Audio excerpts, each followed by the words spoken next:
Hello students. तो ये है अर्धवार्षिक परीक्षा 2020-21 का कक्षा 11वीं का रसायन विज्ञान का पेपर जो अभी अभी हुआ है। ये एमपी बोर्ड का है।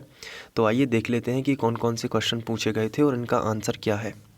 देखिए, सबसे पहले इन्होंने सही विकल्प दिए थे और ये 5 अंक के हैं। इन्होंने पहले नंबर पर पूछा था भारत की जनसंख्या 85 करोड़ है, वैज्ञानिक अंकन में इसे लिखें। तो 85 करोड़ आप कैसे लिखते हो? तो इसको अगर आप लिखोगे तो देखिए ऐसे लिखोगे ना, ये देखिए, और यहाँ पे आप इकाई, दहाई, सैकड़ा, हज़ार, 10,000, लाख, 10 लाख, करोड़, 10 करोड़, ये हो गए 85 करोड़। अगर आप 85 को अलग कर लें तो ये कितने जीरो हैं? 1 2 3 4 5 6 7। तो 10 पे कितने की घात आ जाएगी? 7 की घात। लेकिन वैज्ञानिक संकेतन में लिखना है तो एक अंक के बाद दशमलव होना चाहिए। तो अभी दशमलव यहाँ पे है तो ये यहाँ आ जाएगा। तो 8.5 गुणित 10 पे, चूँकि दशमलव बाहर की ओर खिसकाया है इसलिए घातें बढ़ जाएंगी, तो 10 पर 8 की हो जाएगी। तो इसका जो आंसर था वो ये वाला सही था, 8.5 गुणित 10 पर 8 की घात। दूसरे नंबर पर इन्होंने पूछा था एक मोल विलेय में संविष्ट करता है। तो देखिए, किसी गैस के या एक मोल का आयतन जो होता है वो होता है विलयन का 22.4 लीटर। तो इसका ये आंसर सही होता है। किसी गैस के एक मोल का आयतन कितना होता है? 22.4 लीटर। तो इसलिए ये होगा।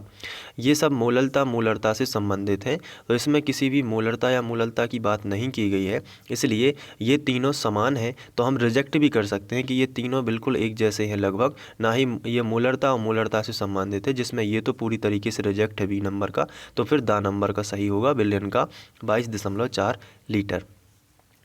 इसके बाद है ताप का एसआई मात्रक। तो ताप का जो एसआई मात्रक होता है वो होता है केल्विन।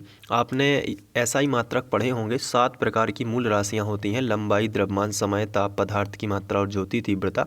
तो उसमें ताप का जो मात्रक लिखा गया है वो है केल्विन। ये फिजिक्स में क्वेश्चन होता है, तो वहाँ से भी आप अंदाज लगा सकते थे कि इसका मात्रक क्या होगा, केल्विन। हेस का नियम संबंधित है। तो हेस का नियम किससे संबंधित है? ऊष्मा अभिक्रिया ऊष्मा में परिवर्तन से।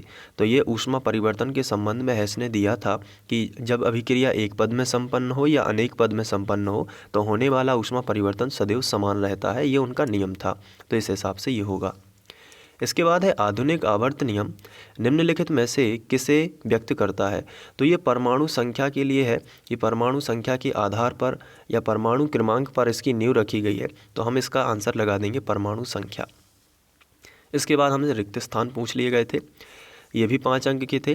पहला है रासायनिक समीकरण में भाग लेने वाले पदार्थ खालिस्तान कहलाते हैं। तो रासायनिक समीकरण में जो पदार्थ भाग लेते हैं उन्हें हम कहते हैं क्रियाकारक, या फिर आप इन्हें अभिकारक भी कह सकते हैं। तो ये इसके सही आंसर होंगे।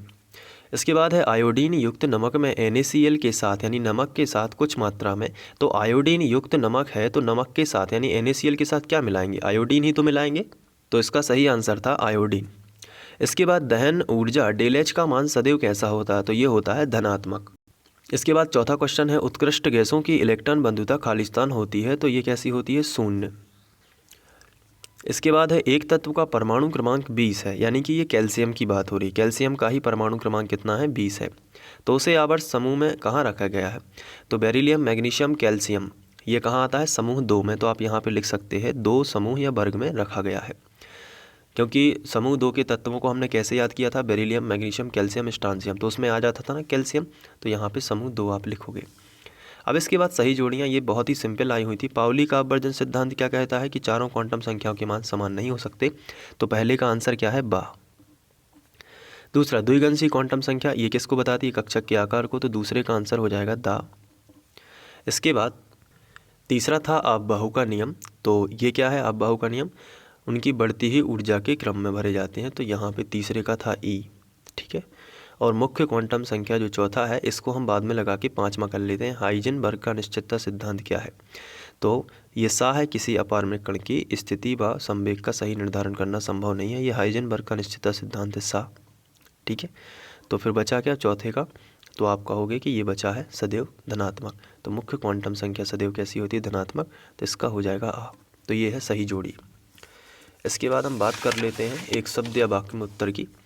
तो कितने तत्व ज्ञात हैं? तो हमें 118 तत्व अभी तक ज्ञात हो चुके हैं जो हमारी आवर्त तालिका में थे। इसमें से जो 92 तत्व हैं वो प्रकृति में पाए जाते हैं। तो ये तो पूछा नहीं गया है 92 वाला, कितने तत्व ज्ञात हैं, तो हमें 118 तत्व ज्ञात हैं।